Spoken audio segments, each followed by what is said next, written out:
जब नई सृष्टि की शुरुआत होगी तो ये नहीं मिलेगा। कौन नहीं मिलेगा?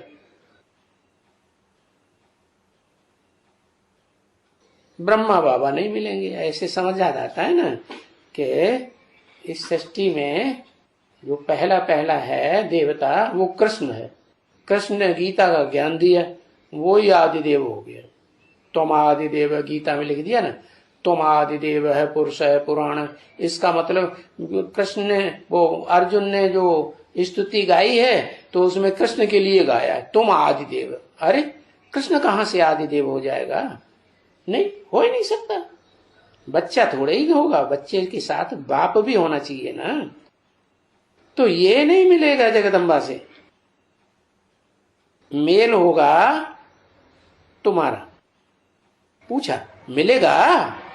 ये ब्रह्मा मिलेगा है? अरे ब्रह्मा बच्चा है कि बाप है?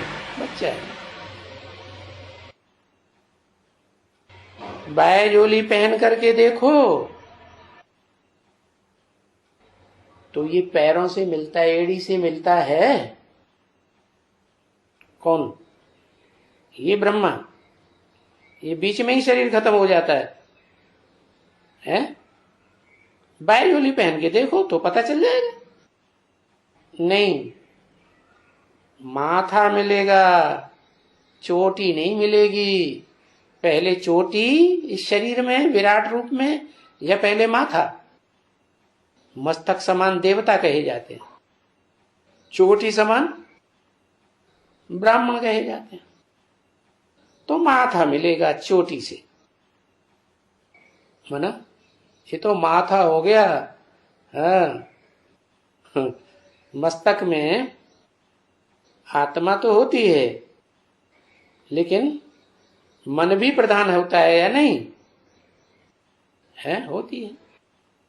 कितनी सीधी सी बात समझने की है। तो पहले ब्राह्मण जरूर चाहिए, देवता नहीं चाहिए। पहले पहले सृष्टि में ब्राह्मण चाहिए। और वो युग थोड़ा बड़ा होगा या छोटा होगा? जनसंख्या थोड़ी होगी उस युग की, जहां ब्राह्मणों का वर्चस्व होगा। वो बड़ी जनसंख्या होगी, बड़ी दुनिया होगी। छोटी होगी, उसको क्या कहते हैं? शास्त्रों में उसका नाम दिया गया है परम पद। उससे ऊंचा कोई पद षष्ठी रूपी रंगमंच पर होता ही नहीं। क्या पद है? वाइब्रेशन के आधार पर अतीन्द्रिय सुख भोगने वाली श्रेष्ठ ते श्रेष्ठ आत्मा। छोटी दुनिया होती है, इसलिए छोटी कहा जाता है उनको, है? और चोटी भी कहा जाता है। पढ़ते तो बहुत है,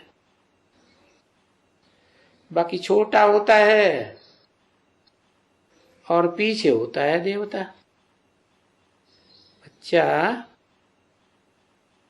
छोटा होता है ना। ये भी तुम्हारे बहुत काम का चित्र है क्या? कौन सा चित्र? श्री कृष्ण का चित्र। पहले बच्चा है, फिर बड़ा होगा तो विराट रूप धारण कर लेता है।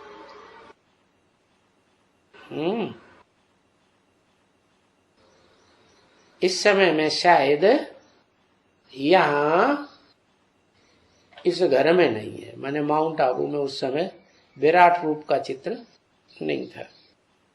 शायद नहीं है, किसी के कमरे में हो तो हो, शायद लगा दिया, परंतु होना तो चाहिए।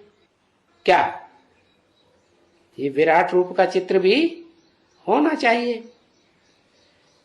ये समझाना बहुत इजी है।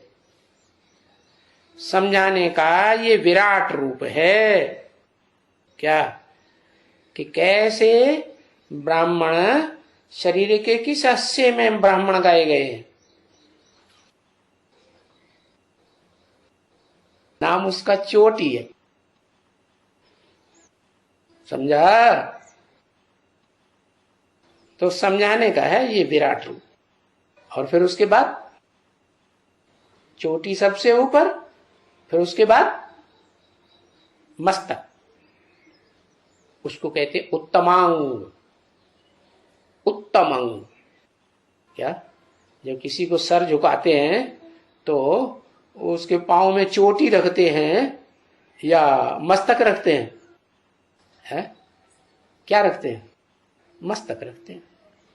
तो भाई हमारा ऊंचे से ऊंचा जो अंग है वो हमने आपको अर्पण किया, आप जैसे चलाएंगे वैसे हम चलेंगे, मन बुद्धि से हम सरेंडर हो गए।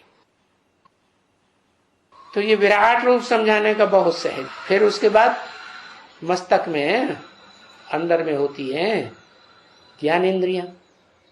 जैसे मस्तक आदेश करेगा वैसे वैसे ज्ञान इंद्रियां काम करेंगे।